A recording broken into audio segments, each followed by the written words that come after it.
नमस्कार मित्रांनो, आपल्या हिंदू धर्मात एकादशीला केवळ एक उपवास मानले जात नाही, तर तो आहे साक्षात भगवंताच्या चरणापर्यंत पोहोचण्याचा मार्ग. पण विचार करा, जर तुमच्या घरात सर्व काही असेल, पैसा, गाडी, बंगला, नाव, प्रतिष्ठा, पण संध्याकाळी जेव्हा तुम्ही घरात परतता, तेव्हा त्या रिकाम्या घरात तुम्हाला आई किंवा बाबा म्हणून हाक मारणारं कोणीच नसेल, तर त्या अथांग संपत्तीचा का उपयोग? एक स्त्री लग्न होऊन जेव्हा सासरी येते, तेव्हा तिची सर्वात मोठी इच्छा असते की तिच्या कुशीत एक गोड बाळ खेळावं. एक पुरुष जेव्हा दिवसभर राबून दमून घरी येतो, तेव्हा त्याच्या अंगाखांद्यावर खेळणारं एक लहानसं लेकरू त्याचे सगळे कष्ट एका सेकंदात दूर करतं. पण दुर्दैवाने काही घरांमध्ये वर्षानुवर्षे फक्त शांतता असते. पाळणा हलत नाही, अंगणात लहान पावलांचे ठसे उमटत नाहीत. तर अशा माता भगिनींची, अशा पित्यांची हीच वेदना दूर करण्यासाठी साक्षात भगवान विष्णूंनी आपल्याला एक वरदान दिले आहे. ते वरदान म्हणजेच पुत्रदा एकादशी. येत्या 23 तारखेला हा परमपवित्र दिवस येत आहे. जर तुमच्या नशिबात अपत्य सुख नसेल, वंशाचा दिवा नसेल किंवा संतती होऊनही तिच्या आयुष्यात काही अडचणी असतील, तर हा दिवस तुमच्यासाठी वरदान ठरणार आहे. पण थांबायला हवे. ही एकादशी जेवढी फलदायी आहे, तेवढीच ती अत्यंत संवेदनशील आहे. या दिवशी आपण नकळतपणे एक अशी चूक करतो, ज्या चुकीमुळे वंशाची वृद्धी तर थांबतेच, पण घरात दारिद्र्य आणि दुःख कायमचे पाय रोवून बसते. आजच्या या विशेष भागात आपण ती एक मोठी चूक कोणती, ती चुकूनही का करू नये आणि या दिवशी वंशाचा दिवा मिळवण्यासाठी नेमके काय करावे, हे अगदी सविस्तर पाहणार आहोत. हा व्हिडिओ शेवटपर्यंत नक्की पहा, कारण हा केवळ एक व्हिडिओ नाही, तर तुमच्या घराण्याचे भविष्य बदलणारा मार्ग आहे. श्रावण महिन्यातील शुक्ल पक्षात येणाऱ्या या एकादशीला पुत्रदा एकादशी किंवा पवित्रा एकादशी असे म्हटले जाते.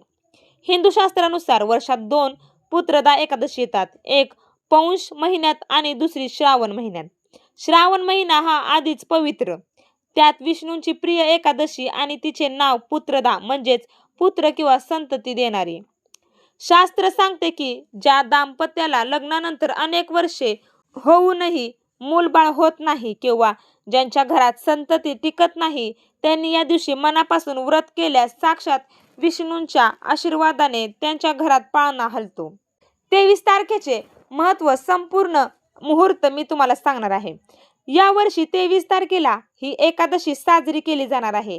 या दिवशी चंद्र आणि नक्षत्रांचा असा दुर्मिळ योग येत आहे, जो आपल्या मनातील सुप्त इच्छा पूर्ण करण्यासाठी अत्यंत प्रभावी मानला जातो. या दिवशी सकाळी लवकर उठून स्नान करणे आणि मनोभावे पूजा करणे का गरजेचे आहे, हे आपण पुढे समजून घेऊया. या एकादशीचे महत्त्व समजण्यासाठी आपल्याला द्वापार युगातील एक अतिशय भावुक कथा ऐकावी लागेल. एका राजाची कथा, ज्याच्याकडे सर्व काही होते, पण त्याचे हृदय रोज रडत होते. द्वापार युगात महिजित नावाचा एक राजा म्हणजेच महिष्पती नगरीवर राज्य करत होता. तो अत्यंत दयाळू, प्रजेला पुत्राप्रमाणे सांभाळणारा आणि धर्माने चालणारा राजा होता. त्याच्या राज्यात कोणीही दुखी नव्हते, पण राजा महिजित स्वतः रात्रीच्या अंधारात महालाच्या खिडकीत उभा राहून आकाशाकडे बघत अश्रू ढाळायचा, कारण त्याला स्वतःचे हक्काचे मूल नव्हते. राजा नेहमी विचार करायचा, मी कधी कोणाचे वाईट केले नाही, प्रजेला पोटच्या मुलासारखे मानले, पण माझ्या नशिबात हा रिकामा पाळणा का? माझ्या मृत्यूनंतर माझ्या आत्म्याला पिंडदान कोण करणार? माझा वंश इथे संपणार का? ही चिंता त्या राजाला आतून पोखरत होती. राजाने आपल्या राज्यातील सर्व ऋषीमुनींना, विद्वानांना बोलावले. राजांची ही वेदना पाहून लोमश ऋषी नावाचे एक महान तपस्वी पुढे आले. त्यांनी राजाच्या पूर्वजन्माचे रहस्य पाहिले आणि पूर्वजन्माचे पाप म्हणजेच लोमश ऋषी म्हणाले, राजन, पूर्वजन्मात तू एक गरीब व्यापारी होतास. एका एकादशीच्या दिवशी तू खूप भुकेला आणि तहानलेला होतास. एका जलाशयावर तू पाणी पिण्यासाठी गेलास. तिथे एक व्याकुळ झालेली गाय पाणी पित होती. तू स्वतःच्या भुकेपोटी आणि तहानेपोटी त्या पिणाऱ्या गायीला तिथून हाकलून दिलेस आणि स्वतः पाणी प्यायलास. एका तहानलेल्या गायीला पाशवीपणे दूर केल्यामुळे तुला या जन्मात अपत्य वियोगाचे दुःख सहन करावे लागत आहे. परंतु तू प्रजेची सेवा केलीस म्हणून तू राजा झालास. राजा रडू लागला आणि ऋषींच्या पाया पडला. ऋषींवर या पापावर काही उपाय नाही का? तेव्हा लोमश ऋषींनी सांगितले, श्रावण महिन्यातील शुक्ल पक्षातील एकादशीचे व्रत कर. याला पुत्रदा एकादशी म्हणतात. या व्रताच्या पुण्याने गायीला दिलेला त्रास नष्ट होईल आणि तुला सुंदर पुत्राची प्राप्ती होईल. राजाने आणि त्याच्या राणीने हे व्रत अतिशय काटेकोरपणे केले आणि त्यांच्या घरात एक सुंदर तेजस्वी पुत्राचा जन्म झाला. राजाचा वंश वाचला. प्रेक्षकांनो, आता आपण त्या मुख्य विषयाकडे वळत आहोत. आतापर्यंत मी तुम्हाला राजाची पूर्ण गोष्ट सांगितली, पण आता आपण ज्यासाठी व्हिडिओ बनवला होता ते सांगणार आहे. ज्याच्यासाठी हा व्हिडिओ बनवत आहे म्हणजेच राजा महिजितने गायीला पाणी पिण्यापासून रोखले, ही एक चूक त्याला महागात पडली. मग आजच्या आधुनिक काळात 23 तारखेला पुत्रदा एकादशीच्या दिवशी अशी कोणती एक गोष्ट आहे जी आपण चुकूनही करायची नाही. ती गोष्ट म्हणजे घरातील कोणत्याही लहान मुलाचा, गर्भवती स्त्रीचा किंवा आपल्या आईचा अपमान करणे आणि त्यांना उपाशी ठेवणे.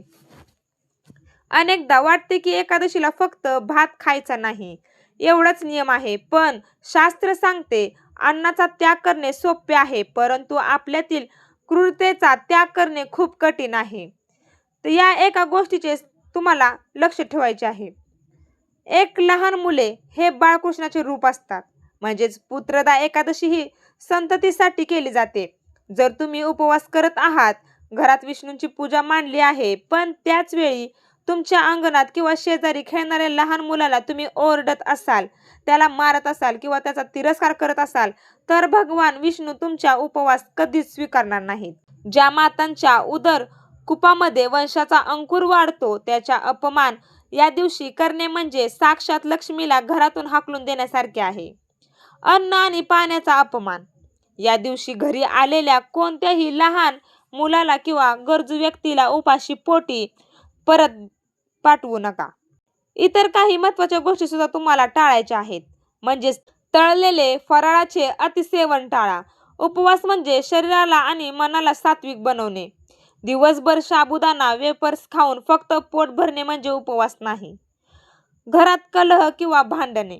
म्हणजेच या दिवशी घरातील वातावरण शांत ठेवा. ज्या घरात कटकटी होतात तिथे जन्माला येणारी संतती देखील विद्रोही बनते. जर तुम्हाला खरोखरच अपत्य प्राप्ती हवी असेल किंवा तुमच्या मुलाचे आरोग्य, त्याचे करिअर चांगले व्हावे असे वाटत असेल, तर 23 तारखेला हे छोटे उपाय नक्की करा. पहिला, संतान गोपाळ मंत्राचा जप. या दिवशी पती पत्नीने एकत्र बसून भगवान बाळकृष्णाच्या मूर्तीसमोर ओम देवकी सुत गोविंद वासुदेव जगतपते देही मे तनय कृष्ण त्वामह शरणगत या मंत्राचा किमान 108 वेळा जप करावा. दुसरं, गायीची सेवा. राजा महिजितने गायीला हाकलले होते म्हणून त्याला दुःख मिळाले. आपण या दिवशी एका गायीला आणि तिच्या वासराला हिरवा चारा किंवा गुळपोळी खायला घालावी. गायीच्या पाठीवरून हात फिरवून संततीसाठी प्रार्थना करावी. तिसरा, तुळशीची पूजा.